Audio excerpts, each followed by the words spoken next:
ito nga, binalita na namin, pinasadahan na namin kanina ni Ali, na paano nyo ipapatupad ito nga no cellphones, regardless kung ikaw isang PDL, yung mga staff, yung mga bisita, paano po ito? Ano po ang nag-udyok sa inyo na talagang no cellphone policy? Inyo, no? Correct, oo.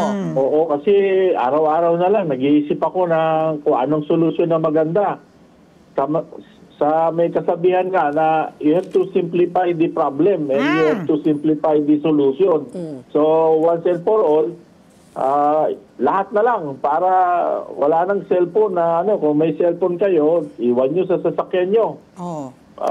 Tapos kung may emergency kayo, tumawag kayo sa opisina, may landline naman. Opo. Ganun lang kasimple po yun. Paano kung wala akong sasakyan, di ba? Or yung mga staff po Di ba ninyo. pwedeng i-deposit somewhere sa na ngayon, kahit motor meron. Opo, sa napaka na... Pag nag-commute, general, pag nag-commute lang. Walang locker, mga locker. Isusurrender mo, for safekeeping. Meron pong isusurrender iwan. Pero yun nga po, naka-control na po yun. Hindi po nila kailangan pwedeng gamitin. Opo. So basta talaga, basta papasok na lang ka. Po kami. Basta papasok ka sa facility, dapat bawal, wala kang surrender. Hindi po ba umubra? Dahil, di ba, dati may jammer kayo, di ba? Sa cellphone, hindi umubra yon, General? Oo, problema, kami ang nadyan eh.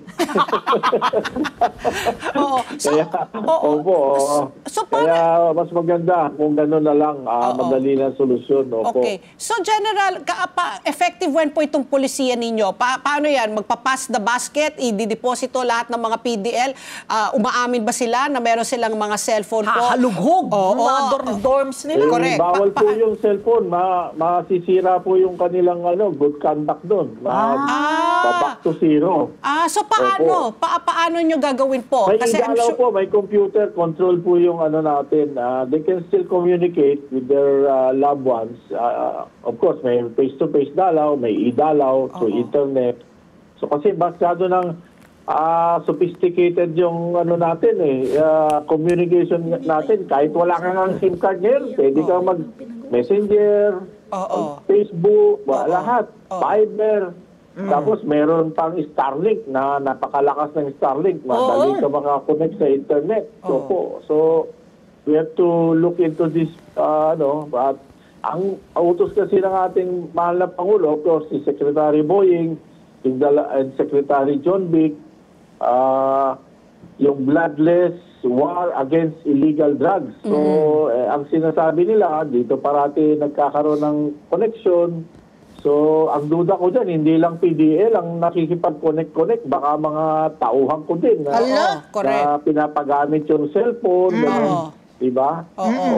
Sabi nga, number one source pa rin daw ng drug trade. Parati kaming nasisisi. Lahat sa amin, bugbog sarado na ang Bucor sa ganyang kwento. Since time immemorial. Pero General, ang nagsalita na sila Justice Secretary Remulla, si PNP Chief Marbil, PIDEA Director General Virgilio Lasso, na number one source pa rin ng drug trade sa loob pa rin ng Muntinlupa. Nandun kasi mga drug lords po ninyo. Paano po yun? Totoo ba yan? Kaya nga po, di ba may pinasang batas na 2018, yung Supermax. Doon ilalagay ang utos ni Secretary Boying, ilagay sa Mindoro. So yan, tinutupad naman po namin. Nagdala kami ng 300 na bagong mga drug-related criminals, yung offenses, nandun, kakahatid lang sa Mindoro.